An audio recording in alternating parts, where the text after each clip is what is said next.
سورۃ یوسف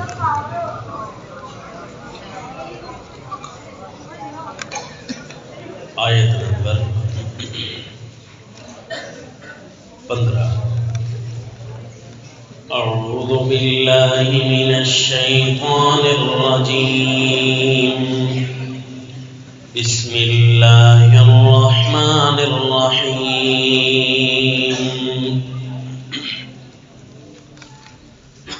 فلما ذهبوا به واجمعوا أن يجعلوه في غيابة الجب وأوحينا إليه لتنبينهم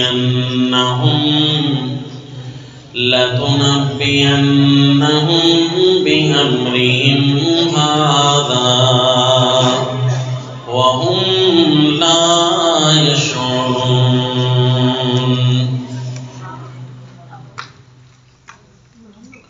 سورہ یوسف آیت نمبر 15۔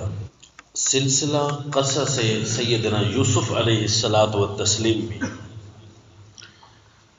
ہم اس مقام پر پہنچے کہ اللہ کے پیغمبر سیدنا یوسف علیہ السلام آپ کو آپ کے بھائی ابو سے لے گئے وعدہ کر کے کہ یہ ہم ان کو کھیلنے کے لیے لے کر جا رہے ہیں، لیکن وہاں جو ان کا پروگرام تھا وہ یہی تھا کہ ان کو باپ کی نظروں سے جدا کرنا ہے اور کنویں کے جالے میں بٹھانا ہے، یا جس طرح گزشتہ درس میں عرض کر چکا تھا کہ غیابت الجب کنویں کے جالے مراد ہیں، یا مراد ہے کہ وہ غیر آباد کنواں، غیر آباد کنویں میں بٹھلانا۔ تو غیر آباد کنواں اس کے اندر پھینکنا نہیں بلکہ بٹھلانا مراد ہے۔ تو دونوں معنوں کی تائیدات موجود ہیں۔ اگر تو وہ غیابت الجب سے مراد کنویں کے جالے میں بٹھانا تو اس کا بھی معنی صاف ہے کہ سیدنا یوسف علیہ السلام کو کے بارے میں فرما رہے ہیں کہ ہم اسے قتل نہیں کریں گے بلکہ کنویں کے جالے میں اس کو بٹھائیں گے، قتل نہیں کریں گے بلکہ بٹھائیں گے۔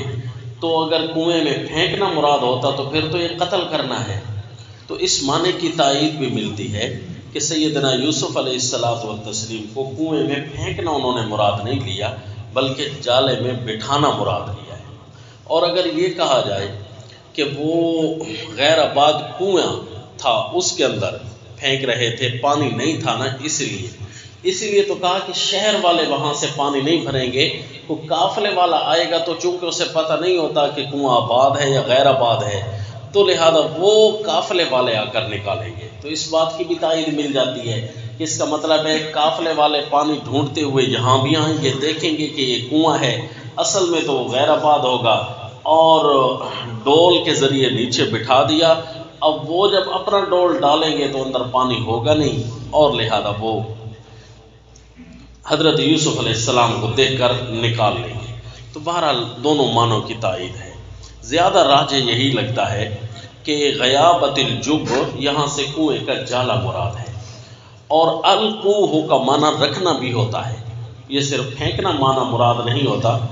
جس طرح سیدنا موسیٰ علیہ السلام کے بارے میں فرمایا کہ وَأَلْقَى الْأَلْوَاحَ، کہ اللہ کے پیغمبر سیدنا موسیٰ علیہ السلام کو جب تورات کی تختیاں ملی نا تو آپ نے ان تختیوں کو رکھا، یعنی پھینکا نہیں۔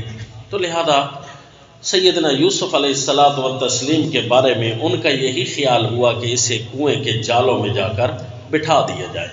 چنانچہ جب وہ بٹھا رہے تھے تو کیا سیدنا یوسف علیہ السلام رونے لگ گئے، جزا فضا کی، لڑائی کی ہوگی، یا کیا کیا انہوں نے؟ صبر کا مظاہرہ کیا تو کس طرح کیا؟ قرآن وہ ساری منظر کشی کرتا ہے کہ اس وقت ان کے دل و دماغ پر کیا خیالات چل رہے تھے۔ چنانچہ فرمایا اعوذ باللہ من الشیطان الرجیم بسم اللہ الرحمن الرحیم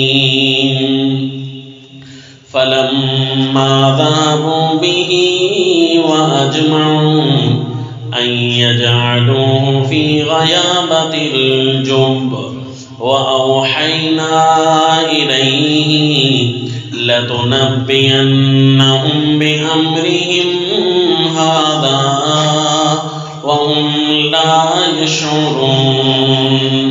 جب لے گئے سیدنا یوسف علیہ الصلوۃ والتسلیم کو وَأَجْمَعُوا أَن يَجْعَلُوهُ، اور وہ سارے اس بات پر جمع ہو گئے کہ اسے رکھ دیں گے فی غیابۃ الجب، کنویں کے جالوں میں جو نظروں سے غائب ہوتے ہیں. غیابۃ الجب نظروں سے غائب ہوتے ہیں، وہ دیواروں کے اندر بیٹھنے کی جگہ ہوتی ہے. وَأَوْحَيْنَا إِلَيْهِ لَتُنَبِّئَنَّهُمْ بِأَمْرِهِمْ هَذَا، اور ہم نے وحی کی یوسف کی طرف، الیہ سیدنا یوسف علیہ السلام مراد، لَتُنَبِّئَنَّهُمْ بِأَمْرِهِمْ هَذَا، وحی کیا کی کہ تو ضرور ان کو بتائے گا ان کا یہ معاملہ. ایک دن ایسا بھی آنا ہے تو ان سے پوچھ رہا ہوگا، تو انہیں بتا رہا ہوگا کیا کیا تھا تم نے اپنے بھائی کے ساتھ، زیادتیاں کی تھی نہ تم نے اپنے بھائی کے ساتھ. وَهُمْ لَا يَشْعُرُونَ، اور انہیں شعور بھی نہیں ہوگا، خیال بھی نہیں ہوگا کہ یہ ہم سے یوسف پوچھے گا ایسی باتیں. آپ کے بارے میں ان کو ان باتوں کا خیال ضرور آئے گا. اوحینا الیہ لتنبئنہم بامرہم ھذا. اب یہ وحی کون سی تھی جی؟ حضرت یوسف علیہ الصلوۃ والتسلیم کا کہ بچپن میں کیا ان کو نبوت مل چکی تھی جو ان کی طرف وحی آئی؟ تو ایک قول یہ ہے کہ ان کو نبوت مل چکی تھی، تو اللہ تعالیٰ بچپن میں بھی نبوت سے سرفراز کر سکتے ہیں. جس طرح سیدنا زکریا علیہ الصلوۃ والتسلیم کے بارے میں فرمایا آتیناہ الحکم صبیہ، بچپن میں ہی ہم نے ان کو حکمت اور دانائی سے نوازا تھا.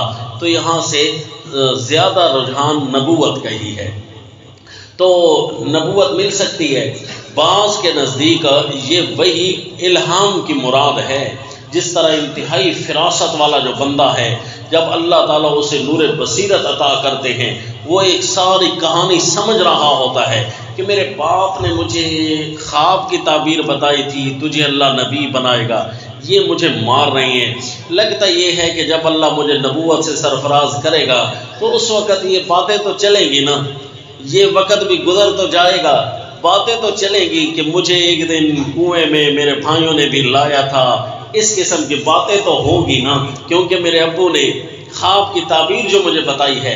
تو یہ اپنی فراست کے ساتھ اس مقام تک پہنچے ہیں، اور اس فراست کے اندر اللہ تعالیٰ کی مدد شامل تھی.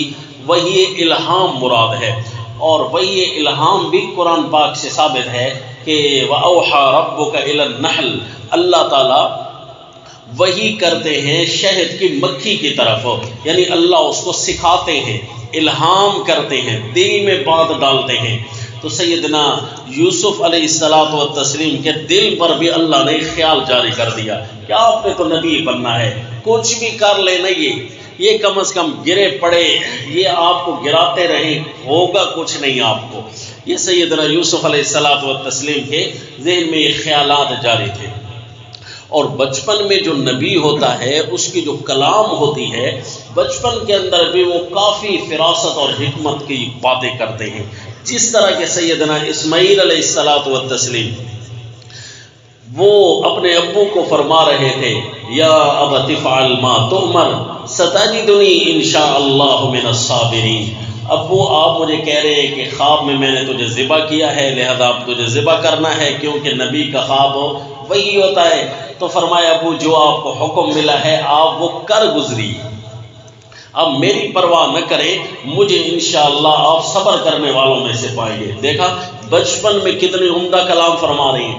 تو سیدنا یوسف علیہ الصلوۃ والتسلیم پر بھی اگر بچپن میں یہ خیال وارد ہوا ہے تو یہ کوئی بات عقل سے دور نہیں ہے، بلکہ یہ ہو سکتا ہے.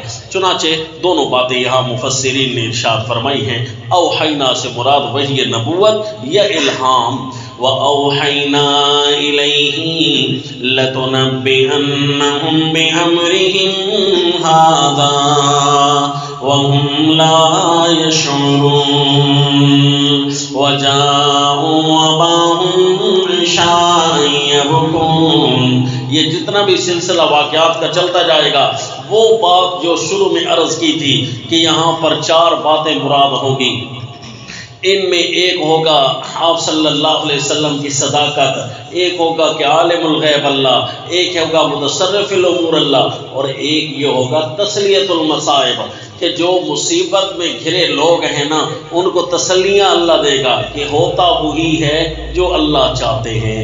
تو یہاں رسول اللہ صلی اللہ علیہ وسلم کو گویا یہ تسلیاں بھی مل رہی ہوں گی کہ آپ کی برادری کے لوگ بھی اگر آپ کے ساتھ زیادتیاں کریں گے تو اللہ نے جو آپ کے مقدر میں کیا ہے ہونا وہی ہے، چاہے جتنی بھی تمہارے خلاف چالیں چلیں۔ تو یہ جتنے بھی واقعات چلتے جائیں گے نا، یہ رسول اللہ صلی اللہ علیہ وسلم کو تسلیاں ملتی جائیں گی۔ فرمایا وَجَاءُوا أَبَاهُمْ عِشَاءً يَبْكُونَ، آئے اپنے ابو کے پاس عشاء کے وقت روتے ہوئے۔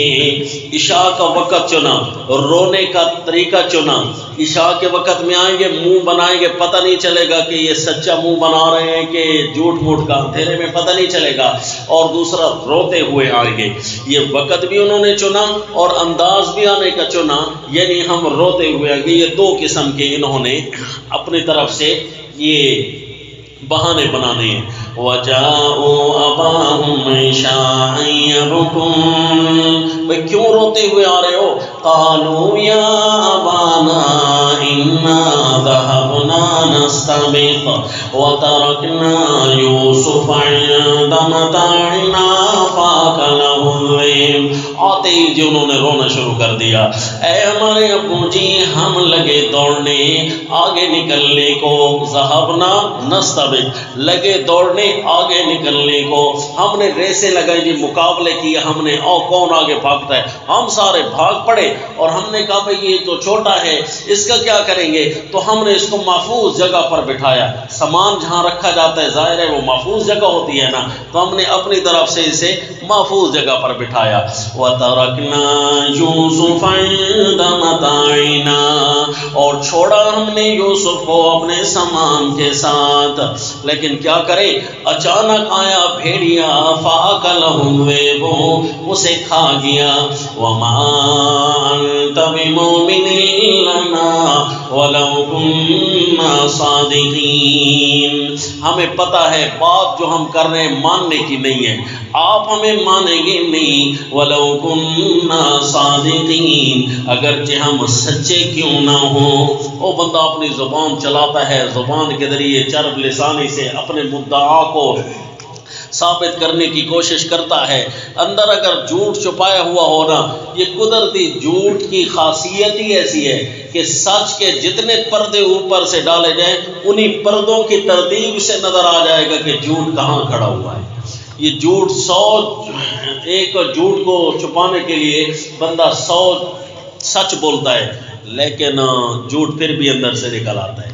جب انہوں نے عشاء کا وقت اور رونا اور پھر ابو کو کہنا جی بھیڑیا کھا گیا ہے، ابھی اتنے پر بس نہیں، اور بھی ابھی زبان سے کہہ رہے ہیں کہ بات ماننے کی بھی نہیں ہے، اگلے آدمی کو پکا کرنے کے لیے بات ماننے کی بھی نہیں ہے، ویسے ایسی بات مان نہیں لینی چاہیے، لیکن کیا کریں یہ صدمہ ٹوٹ پڑا ہے ہم پر۔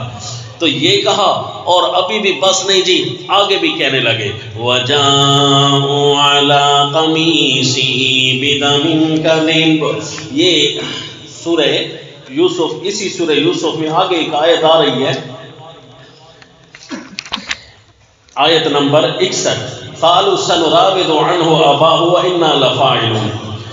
یہاں سے لگتا ہے کہ یہ اپنے بارے میں یہ سوچتے بھی ہیں کہ ہم اگر کسی کو ورغلانا چاہیں نا، ہمارے اندر یہ مہارت بھی ہے، وَإِنَّا لَفَاعِلُونَ، ہم ایسی مہارتیں کر بھی سکتے ہیں۔ تو یہ اپنے بارے میں یہ مہارت کے قائل بھی تھے کہ ہم اگر کسی کو ورغلانا چاہیں تو بات بڑی آسان ہے۔ وَجَاءُوا عَلَىٰ قَمِيصِهِ بِدَمٍ كَذِبٍ، لائے اپنی قمیص پر جھوٹ موٹ کا خون، یہ جی جھوٹ موٹ کا وہ جو خون تھا، دمن کذب، وہ دمن صدق نہیں تھا بلکہ دمن کذب تھا۔ کون سا جی؟ یعنی کسی جانور کا آ کر لگا دیا۔ اب انسان اور جانور کے خون میں رات کے وقت تو پتہ چلتا نہیں ہے، لہذا لے آئے جی، قمیص بھی لے آئے اور وہ بھی خون آلود۔ یہ ساری انہوں نے ترتیب بنائی، سچ کی ترتیب بنائی انہوں نے، یہ بھی سچ اکٹھا کریں، یہ بھی سچ اکٹھا کریں، یہ بھی سچ اکٹھا کریں، یہ سارے سچ بنا کر ہم دکھائیں گے نا تو ہمارا جھوٹ جو ہے وہ پوشیدہ ہوگا۔ لیکن اگر آگے انویسٹیگیٹر بیٹھا ہونا بڑا تگڑا سا ہوشیار سا، تو وہ انہی سچ کو ترتیب تھوڑی سی دائیں بائیں کر کے جھوٹ اندر سے نکال لے آتا ہے، کرے گا اسی سچ کے ساتھ، جملے صرف یہی ہوں گے۔ آگے تھے سیدنا یعقوب علیہ الصلوۃ والتسلیم، فراست کے پہاڑ ہیں، فرمایا قال بل سولت لکم انفسکم امرا، لگتا تو یہ ہے بنا لائے ہو تم اپنی طرف سے کوئی معاملہ، یہ کوئی اپنی طرف سے بات لگتی ہے۔ بھائی یہ کیوں فرمایا ہوگا سیدنا یعقوب علیہ الصلوۃ والتسلیم نے؟ بھئی مفسرین فرماتے ہیں کہ عین ممکن ہے کہ قمیص کو پھاڑنا بھول گئے ہوں۔ ایک وجہ یہ ہے کہ قمیص کو پھاڑنا بھول گئے تھے تو حضرت نے فرمایا یہ عجیب درندہ تھا، قمیص اتار کر تمہیں دے دی اور وہ بھی خون آلود، اور اس کے بعد اس نے کھانا شروع کر دیا، کو پھاڑ تو دیتے۔ تو سچ کو ترتیب دینے کی کوشش تو انہوں نے بڑی کی ہے، لیکن کہیں ایک نہ ایک جگہ اپنا پیرا چھوڑ گئے۔ ہماری سرائکی میں کیا کہتے ہیں؟ چور جو ہے اپنا پیرا چھوڑ جاتا ہے، اس پاؤں کے ذریعے جہاں سے چوری کرنے آتا ہے نا، کہ بس یہ کبھی کبھی سچ بندے سے نکل جاتا ہے۔ ایک چور تھا نا، تو اس نے چوری کی کسی کے گھر میں، محلے کے اندر چوری کر بیٹھا، تو سارے جب آئے وہ بھی ساتھ تلاش کر رہا ہے، تو بڑے اگوان بننے کی بھی کوشش کر رہا ہے، ساروں کو سمجھا بھی رہا ہے کہ عین ممکن ہے جی چور نے یہ کام کیا ہو۔ اصل میں آج کل چور بڑے ماہر ہوتے ہیں، یہاں سے میرا خیال ہے آیا ہوگا، پھر یہاں سے آیا ہوگا، ویسے دوسرے راستوں سے نہیں آ سکتے، میرا سینس یہ کہتا ہے یہاں سے آیا، لیکن جب میں یہاں آیا نا گرا بھی صحیح، بس جو اس کی زبان سے لفظ نکل گیا پکڑا گیا۔ تو بندہ جتنی بھی ترتیب دے لے بعض اوقات پکڑا جاتا ہے۔ اسی طرح ایک خلیفہ کے سامنے ایک آدمی آیا اور اس نے کہا جی ہم دو بندے، میں نے اس کو اپنی کوئی امانت دی تھی لیکن یہ اس کا انکار کر جاتا ہے، تو نے مجھے کوئی امانت نہیں دی، حالانکہ میں نے اس کو اتنا بھی کہا کہ ہمیں وہ جگہ بھی یاد ہے، وہ مقام بھی یاد ہے، وہ درخت تھا ایک جگہ پر، اس کے نیچے ہم بیٹھے ہوئے تھے، آرام کیا، وہاں پر میں نے تجھے امانت بھی دی ہے، لیکن یہ بالکل منکر ہو چکا ہے، بھئی آپ نے مجھے دی بھی نہیں ہے۔ تو خلیفہ نے کہا اچھا اب تم ایک نہ تیرے پاس گواہ ہیں نہ یہ، اس کے اوپر تو چڑھائی کر سکتا ہے، اچھا جس درخت کا تو کہہ رہا ہے نا کہ میں نے اس درخت کے نیچے اس کو امانت دی تھی، تو اسی درخت کے پاس جانا، ہم دونوں کوئی کام کر کے آ رہے ہیں، تیرے پاس آ جائیں گے، وہیں جا کر مشورہ ہوگا۔ تو وہ آدمی چلا گیا، وہ سچا تھا بیچارہ، تو وہ چلا گیا، اس کو تو درخت یاد تھا، یہ تھوڑی دیر اپنے کام کاج میں مصروف ہو گئے۔ تھوڑی دیر کے بعد جو منکر تھا نا اس سے پوچھنے لگے خلیفہ کہ وہ اس درخت کے پاس اب پہنچ گیا ہوگا کہ نہیں، ہم جائیں؟ اس نے کہا نا جی ابھی وہ دور ہے۔ کہا بھائی لگتا یہ ہے کہ پھر درخت تو وہی ہے جی۔ اس کے بعد تو یہ سچ اپنی طرف سے بنا کر اس کی ترتیب ایسے انداز سے لگائی جاتی ہے کہ جو ماہر انویسٹیگیٹر ہوتا ہے، جو معاملے کی تفتیش کر رہا ہے، استنباط جو کر رہا ہے، وہ بالآخر اس کو جا کر پکڑ لیتا ہے۔ تو یوں سیدنا یعقوب علیہ الصلوۃ والتسلیم نے فرمایا کہ تم جتنا بھی مجھے ورغلانے کی کوشش کرو بالآخر کام تمہارا لگتا ہے۔ اچھا یہ تو مفسرین اکرام فرماتے ہیں عین ممکن ہے، لیکن عین ممکن ہے انہوں نے بھائی قمیص پھاڑی ہو سکتا ہے نا جی، قمیص انہوں نے پھاڑی ہو، اس کا بھی انکار تو نہیں کر سکتے، تو حضرت نے کیوں فرمایا ہوگا بل سولت لکم انفسکم امرا؟ اس کی وجہ یہ تھی کہ اللہ کے پیغمبر خواب کی تعبیر بتا چکے ہیں کہ میرا بیٹا تو نبی بنے گا، اسے بھیڑیا یوں نہیں کھا سکتا کہ تم کہو جی بالکل جی ختم ہو گیا ہے اور یہ قمیص بچی ہے صرف. فرمائے نہ بل سولت لکم انفسکم امرا، یہ تمہارا کوئی اپنا کیا دھرا رکھتا ہے. پھر فرمایا فصبر جمیل، سو صبر کروں گا بہت اچھا، یعنی جس کے اندر میں شکوے اور آہوزاریاں بہت زیادہ لوگوں کے سامنے ایسی باتیں نہیں کروں گا، اپنے اللہ سے مانگتا رہوں گا. واللہ المستعان علی ما تصفون، اور اللہ ہی ہے مدد مانگا جانے والا ان ساری باتوں پر جو تم بیان کر رہے ہو. اب میں رب تو نہیں کر سکتا لیکن اللہ سے مدد مانگوں گا کہ اے اللہ کوئی تو راہ کھول. بہرحال یہ معاملہ انتہائی دردناک سیدنا یعقوب علیہ السلام و تسلیم کے پاس پہنچا جی. اور دوسری طرف کیا تھا کہ قافلے والے آئے اور انہوں نے دیکھ لیا حضرت سیدنا یوسف علیہ السلام و تسلیم کو. وَجَاءَتْ سَيَّارَةٌ فَأَرْسَلُوا وَارِدَهُمْ فَأَدْلَىٰ دَلْوَهُ، آئے ایک قافلے والا، بھیجا انہوں نے اپنے پانی لانے والے کو. فَأَدْلَىٰ دَلْوَهُ، انہوں نے اب اس نے اپنا ڈول جیسے ہی لٹکایا. قالا، تو بولنے لگا یا بشرا، یا عربی ترتیب کے لحاظ سے یا لل بشرا کا لفظ تھا، لام کو عمومیت میں حذف کر دیتے ہیں. یا بشرا ھذا غلام، اے خوشخبری یہ تو بڑا عظیم الشان بچہ لگتا ہے. کیونکہ عظیم الشان کیوں جی؟ یا بشرا، اے خوشخبری، اس کا مطلب یہ ہے کہ بڑا دیکھ کر خوش ہو گئے تھے. اور اس وقت انسانوں کی خرید و فروخت کا بڑا بازار لگا کرتا تھا. انہوں نے کہا یہ انسان تو اب ٹھیک ٹھاک پیسوں سے بکے گا، تو یہ اس وجہ سے انہوں نے دیکھ کر بڑی خوشی کا اظہار کیا. وَأَسَرُّوهُ بِضَاعَةً، اور یہ قافلے والے بھی بڑے نیک تھے. نعوذ باللہ، ہوتا تو یہ ہے کہ اگر کوئی بچہ مل گیا تو اعلان کراتے، آس پاس تحقیق کراتے. انہوں نے بھی اس کو چرا لیا ہے، بڑی چھپا کر انہوں نے سامان بنایا. نعوذ باللہ. وَأَسَرُّوهُ بِضَاعَةً، اور اسے چھپا لیا سامان بنا کر. وَاللَّهُ عَلِيمٌ بِمَا يَعْمَلُونَ، اور اللہ تو جانتا ہے جو وہ کام کر رہے ہیں، جو وہ کر رہے ہیں اللہ کو پتا ہے.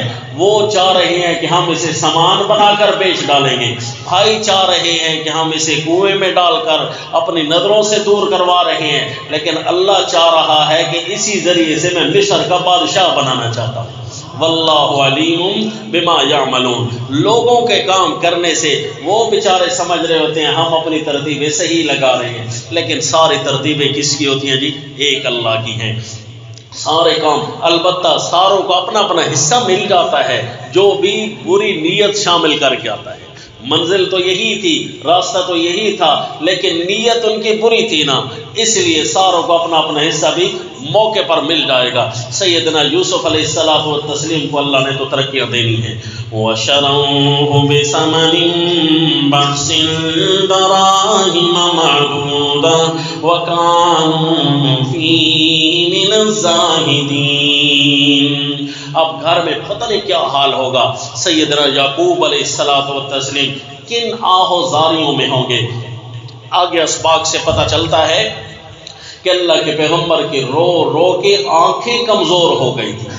یا اسفا علی یوسف وابیضت عیناہ من الحزن، وہ روتے ہی رہتے تھے. جس کا بچہ آنکھوں کے سامنے فوت ہو جائے نا، دکھ اس کو بھی لگتا ہے اور وہ روتا بھی ہے. لیکن جس کا بچہ خدا نہ کرے گم ہو جائے اور پھر ملے ہی نہ، تو پھر ان کے بارے میں کیا خیال ہے؟ اللہ تعالیٰ ایسی ذلت اور تکلیف سے اور ایسے ڈر سے اور خوف سے ہر ایک کو محفوظ ہے. انبیاء اکرام کے لیے جب یہ آزمائش آتی ہے تو ترقیاں بن جاتی ہیں. کہیں ہمارے لیے یہ چیز سزا نہ بن جائے، کہیں ہمارے لیے یہ چیز ذلت کا باعث نہ بن جائے. اللہ یعوذ باللہ. کیونکہ کبھی کبھی امتحان بڑے سخت آ جایا کرتے ہیں. انبیاء کو تو اس کے بدلے مل جاتے ہیں، ان کو تو اس کے انعام ملتے ہیں، ان کو تو اس کے وقار ملنے لگنے شروع ہو جاتے ہیں. اللہ نہ کرے ہم میں سے کسی کے ساتھ یہ صورت پیش نہ آئے. وہ تو صبر کے پہاڑ ہیں، وہ تو برداشت کر سکتے ہیں، پتہ نہیں امت میں اگر کوئی اس قسم کی تکالیف آ جائیں تو میں نے ایک آدمی کو دیکھا، اس کا بچہ گم ہو چکا تھا، تقریباً 2-3 سال ہو چکے تھے، اور اس کے جو الفاظ تھے نا، جس طرح ہم سادہ گفتگو ایک دوسرے سے کر رہے ہوتے ہیں، وہ سادہ گفتگو بھی کسی کے ساتھ کر رہا ہوتا، اس کی باتوں کو سن کر یوں لگتا کہ بندہ خود چیخنے لگ جائے اور رونے لگ جائے۔ اس کے الفاظ میں درد، اتنا دکھ، اتنی آواز بھری ہوئی اس کی ہوا کرتی تھی کہ ہم سے اس کے الفاظ سنے نہیں جاتے تھے۔ سادہ گفتگو کر رہا ہوتا تھا اپنے بیٹے کے متعلق، ہم سے صرف اس کی آواز نہیں برداشت ہوتی تھی، اتنا درد تھا اس کی آواز کے اندر۔ تو جس کے ساتھ یہ نوعیت پیش ہو جائے جی، اس لیے اپنے والدین کو بتائے بغیر ادھر ادھر کبھی نہیں ہونا چاہیے، ان کو کم از کم ساری رپورٹ ہونی چاہیے، پتہ ہونا چاہیے کہ میرا بیٹا اس وقت کہاں ہے، کیونکہ یہ درد بڑی تکلیف والا ہوتا ہے والدین کے لیے۔ اور جب ابھی آپ تو خود بچے ہیں، جب اللہ آپ کو والد کا درجہ دے تو اس وقت اس درد کا پتہ چلے گا۔ اللہ تعالی ہم سب کو محفوظ رکھے۔ رسول اللہ صلی اللہ علیہ وسلم ایک لشکر پہ جا رہے تھے، صحابہ، ایک مسند احمد میں روایت ہے، مفسر ابن کثیر نے بھی نقل کی ہے کہ صحابہ اکرام جا رہے تھے، راستے میں ایک عورت بچے کے پیچھے دوڑتی ہوئی آ رہی تھی، بھئی قافلے کے آگے، لشکر کے آگے بچہ نہ آ جائے، کہیں کچلا نہ جائے، بھاگ کر ابنی بھاگ کر شور مچاتی ہوئی آ رہی ہے، میرا بیٹا میرا بیٹا، اور بھاگ کر پکڑ لیا۔ تو صحابہ اکرام نے یہ منظر دیکھا تو عجیب رنگ میں سوال کیا، اللہ کے نبی، کیا اللہ اپنے بندوں کو جہنم میں ڈالیں گے؟ گویا سوال کرنے کا مقصد یہ تھا، اللہ تو 70 ماؤں سے بھی بڑھ کر، یہ روایت تو صحیح نہیں ہے، صحیح روایت تو یہ ہے کہ 100 ماؤں سے بھی بڑھ کر پیار کرنے والی ذات ہے، تو پھر اللہ تعالیٰ اپنے بندوں کو جہنم میں کیسے ڈالیں گے؟ تو رسول اللہ صلی اللہ علیہ وسلم فوراً سمجھ گئے، حالانکہ صحابہ نے صرف اتنا فرمایا کہ اللہ بندوں کو جہنم میں ڈالیں گے، تو آپ صلی اللہ علیہ وسلم نے فرمایا اللہ اپنے محبوب کو کبھی جہنم میں نہیں ڈالیں گے۔ بچہ اپنے والدہ کے لیے محبوب ہوتا ہے نا، اپنے والد کے لیے محبوب ہوتا ہے نا، تو اللہ اپنے محبوب کو کبھی جہنم میں نہیں ڈالیں گے۔ اور اللہ کا محبوب کون ہوتا ہے؟ قرآن کے لفظ سے ثابت ہے کہ اللہ کا محبوب وہ ہوتا ہے جو آپ صلی اللہ علیہ وسلم کی سنت کا تابع دار ہو۔ قل ان کنتم تحبون اللہ فاتبعونی یحببکم اللہ، اللہ کے محبوب بن جاؤ گے۔ اسی طرح موحد جب یہ کہہ رہا ہوتا ہے سبحان اللہ وبحمدہ سبحان اللہ العظیم، اے اللہ تو شریکوں سے پاک ہے، تیری تعریفیں صرف تیرے اندر ہیں، وہ تیری تعریفیں بندوں میں نہیں ہیں، سبحان اللہ وبحمدہ سبحان اللہ العظیم، شریکوں سے پاک ہے وہ اللہ جو ہر ایک سے عظیم ہے۔ تو یہ کلمات بھی اللہ کو کافی اچھے لگتے ہیں، کلمتان حبیبتان ہیں۔ اسی طرح احب الکلمات، اللہ کو یہ کلمے بڑے محبوب ہیں، کوئی کہے سبحان اللہ والحمد للہ ولا الہ الا اللہ واللہ اکبر۔ اور حدیث پاک میں آیا اللہ تعالیٰ جس سے محبت کرتے ہیں اس کی ایک نشانی یہ ہوتی ہے کہ اللہ اہل الارض یعنی زمین پر اس کے لیے محبت کے پیغام ڈال دیتے ہیں، اور آسمان کے فرشتوں میں ندائیں شروع ہو جاتی ہیں، ان اللہ یحب فلان ابن فلان، اللہ نے فلانے کے ساتھ محبت کی ہے، فاحبوہ، تم بھی اس کے ساتھ محبت کرو۔ اوپر کے آسمان والے نچلے آسمان والوں کو کہتے ہیں ان اللہ احب فلانا فلان ابن فلان فاحبوہ۔ اسی طرح آواز آسمان دنیا تک فرشتوں کی پہنچتی ہے، آسمان دنیا سے پھر نیچے زمین پر آتی ہے، پھر وہ بندہ محبوب نظر بن جاتا ہے ان لوگوں کے اندر جو اللہ کے محبوب ہوتے ہیں۔ اور جو شیطان ہے، ابلیس ہے، یہ شیطان کے کارندے ہیں، وہ تو ظاہر نفرت کریں گے ہی صحیح نا، لیکن جو اللہ کے محبوب ہیں جی، تو اللہ ان کے دلوں میں اس کے لیے محبتیں ڈال دیتا ہے۔ اسی لیے سیدنا موسیٰ علیہ الصلوۃ والتسلیم کے بارے میں فرمایا کہ جو اسے خالی و ذہن ہو کر دیکھتا تھا نا، دریا سے نکلا حضرت سیدنا یوسف موسیٰ علیہ الصلوۃ والتسلیم دریا سے وہ بچپن میں صندوق باہر نکالا نا، اللہ فرماتے ہیں القیت علیک محبۃ منی، جو بس خالی نگاہوں سے، دشمن نہ ہو نا تیرا، بس اپنا بھی نہ ہو دشمن بھی نہ ہو، صرف دیکھتا تو فریفتہ ہو جاتا۔ وہ فرعون کو کہتے اس کو قتل نہ کر، سیدنا یوسف علیہ الصلوۃ والتسلیم پر بھی اللہ نے محبت کا ایسا اثر ڈالا کہ جو بھی دیکھتا خوشیوں کے اوپر اٹھ جاتا، یا بشرا ھذا غلام، اے خوشخبری یہ تو بڑا عمدہ بچہ ہے، بس جی سامان بنا کر چھپا لیا، آگے کا سفر شروع ہوتا ہے۔ وَشَرَوْهُ بِثَمَنٍ بَخْسٍ دَرَاهِمَ مَعْدُودَةٍ، انہوں نے بیچ ڈالا چند کھوٹے سکوں کے ساتھ، چند کھوٹے درموں کی قیمت میں، معدودہ چند یعنی گنے چنے۔ اللہ وہ خوشی کا اظہار تو بڑا کر رہے تھے، یہ کھوٹے سکوں کے عوض بیچ دیا، کیا مطلب؟ جو خوشی کا اظہار کرتا ہے ظاہر ہے وہ کھوٹے سکوں کے بدلے تو بیچے گا نہیں، یا تو مراد یہ ہے کہ انہوں نے کہا پتہ نہیں ہم کس کا چرا کر لے آ رہے ہیں، جلدی جلدی جیسے کیسے سودا ہو جائے دے دو جی، کہا کہ اس کے پیچھے کو پکڑنے والے لینے والے نہ آ جائیں، اس لیے جو انہوں نے اٹھایا تو خوشی کا اظہار کیا، جب بیچا تو بس اونے پونے ہی بیچ دیا، یا یہ مطلب ہے، یا مطلب یہ ہے کہ جو خوشی کا اظہار انہوں نے کیا تھا نا، اور جو بیچا ہے انہوں نے، چاہے جتنی بھی اچھی قیمت لگا لیتے، قیمت تو اتنی نہیں تھی نا، پھر بھی تو اونے پونے تھے۔ اب ظاہر بھی یہی لگتا ہے کہ خریدنے والا آگے عزیز مصر تھا، بادشاہ، ظاہر ہے کھوٹے سکے تو وہ بھرتے نہیں ہیں، اتنی رقم تو تھی نا کہ منڈی میں کوئی اور خرید نہیں سکتا تھا، اس کا مطلب ہے رقم بہت زیادہ تھی، کیونکہ بادشاہ ہی آ کر خرید سکا، بادشاہ نے خریدا ہے تو اس کا مطلب ہے رقم بہت زیادہ ہے۔ پھر اللہ کیوں فرما رہے ہیں کہ کھوٹے سکے؟ اللہ فرماتے ہیں وَكَانُوا فِيهِ مِنَ الزَّاهِدِينَ، وہ تھے اس یوسف کے معاملے میں بے پرواہ، انہیں پتہ نہیں تھا اس کی قیمت کتنی ہے، انہیں یہ نہیں پتا تھا کہ انہیں تو یہ خیال تھا کہ یہ ہم ایک بچہ لے کر جا رہے ہیں جو کسی ایک گھر کی خدمت کرے گا، غلام بن جائے گا، بس زیادہ سے زیادہ ایک آدمی کی خدمت، دو آدمی کی خدمت، ایک گھرانے کی خدمت کر لے گا۔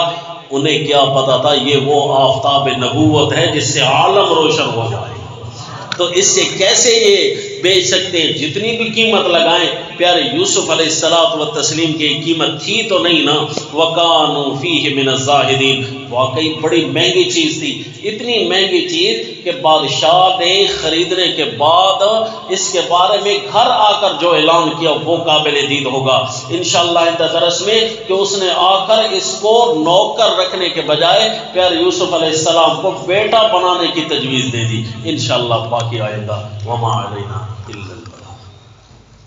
الحمدللہ رب العالمین الرحمن الرحیم۔